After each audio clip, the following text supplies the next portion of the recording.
Bismillahirrahmanirrahim. Assalamualaikum warahmatullahi wabarakatuh.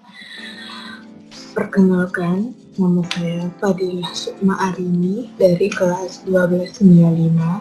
Jadi pada video kali ini saya akan menjelaskan materi bab tentang penyakit hati yang terdiri dari nifaq, ghadab, dan qaswah al-qalb.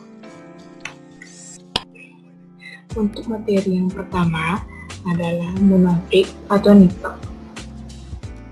Nifaq secara bahasa berarti munafik, menyembunyikan, berbohong, berpura-pura. Sedangkan secara istilah, nifaq adalah sikap menyembunyikan sesuatu di dalam hatinya karena tak ingin diketahui keberadaannya oleh orang lain, sehingga menampakkan sesuatu yang tidak sesuai dengan apa yang ada di dalam hatinya. Dalil tentang nifaq terdapat pada surat At-Taubah ayat 67 yang berbunyi Innal munafiqina humul fasiqun, yang artinya sesungguhnya orang-orang munafik itu adalah orang yang fasik. Orang fasik itu artinya orang yang keluar dari jalur Nabi Muhammad SAW. Lalu ada macam-macam perilaku nifaq. Jadi macam dari nifaq ini ada dua.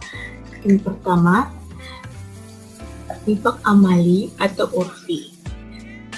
Nifaq amali adalah sikap yang dimiliki seseorang dengan memperlihatkan sesuatu yang tidak sesuai dengan yang sebenarnya, sehingga dalam interaksi sosialnya ia berperilaku dengan tanda-tanda kemunafikan. Lalu yang kedua, nifaq imani atau syar'i atau i'tiqadi adalah suatu sikap yang dimiliki seseorang dalam memperlihatkan keimanan dan menyembunyikan kekafirannya. Nifaq satu ini sangat berbahaya karena bisa membuat pelakunya keluar dari agama Islam.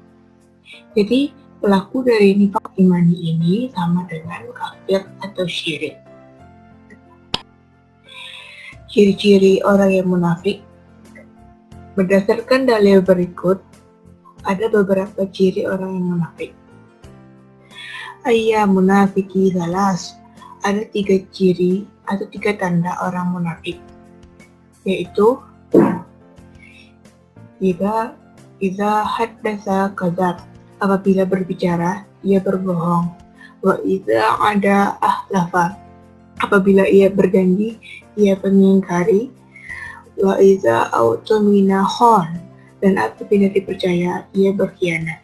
Hadis riwayat Bukhari, Muslim, Tirmidzi, Nasa'i, dan statusnya sahih. Jadi dari hadis ini bisa kita simpulkan bahwa 3 ciri orang munafik itu: yang pertama pembohong, yang kedua ingkar janji, yang ketiga pengkhianat. Ada cara-cara yang dapat kita lakukan untuk menghindari sifat munafik. Yang pertama, membiasakan untuk berbicara jujur. Yang kedua, membiasakan diri untuk setia atau amanah. Yang ketiga, membiasakan untuk menepati janji. Dengan 3 cara ini, kita bisa menghindari sifat pembohong, ingkar janji, dan khianat.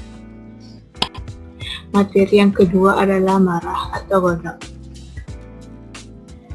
Secara bahasa, ghadab berarti marah, mengamuk, murka, berang, besar, bingkai, naik pitam.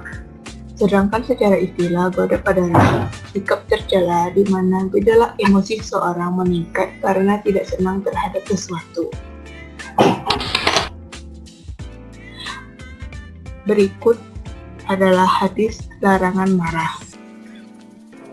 Dari hadis ini adalah hadis larangan marah yang artinya dari Abu Hurairah radhiyallahu anhu berkata, seorang laki-laki bertanya kepada Nabi Muhammad SAW, "Berilah aku wasiat," kata laki tersebut.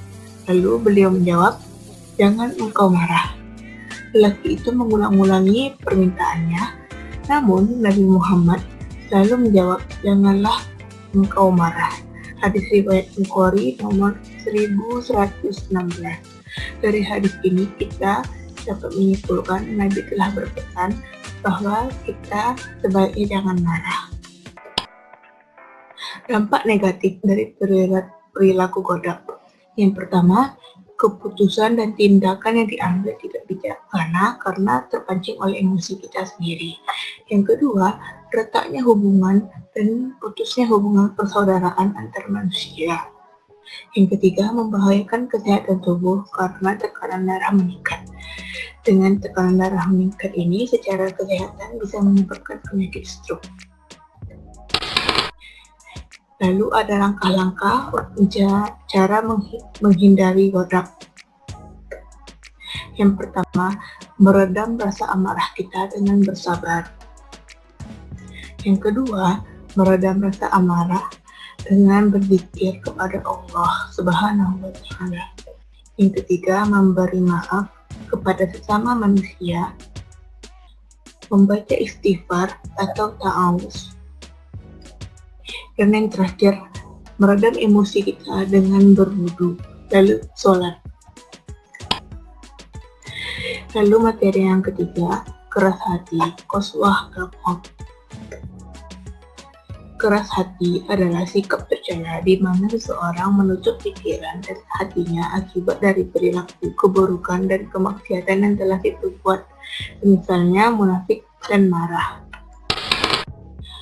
Berikut adalah dalil hinanya hati yang keras, yang artinya, maka apakah orang-orang yang dibukakan oleh Allah hatinya untuk menerima agama Islam, lalu ia mendapat cahaya dari rohnya sama dengan orang yang keras hatinya, maka celakalah yang besar bagi mereka yang hatinya keras untuk mengingat Allah. Maka itu dalam kesesatan yang nyata. Surat Az-Zumar ayat 22. Cara menghindari keras hati. Yang pertama, membaca Al-Quran disertai dengan renungan. Yang kedua, sholat malam untuk menenangkan hati kita. Yang ketiga, bergaul dengan orang-orang yang soleh. Dan yang keempat, berempati kepada orang lain. Sekian materi yang dapat saya sampaikan. Apabila ada kesalahan mohon dimaafkan. Wabillahi taufiq wal hidayah. Wassalamualaikum warahmatullahi wabarakatuh.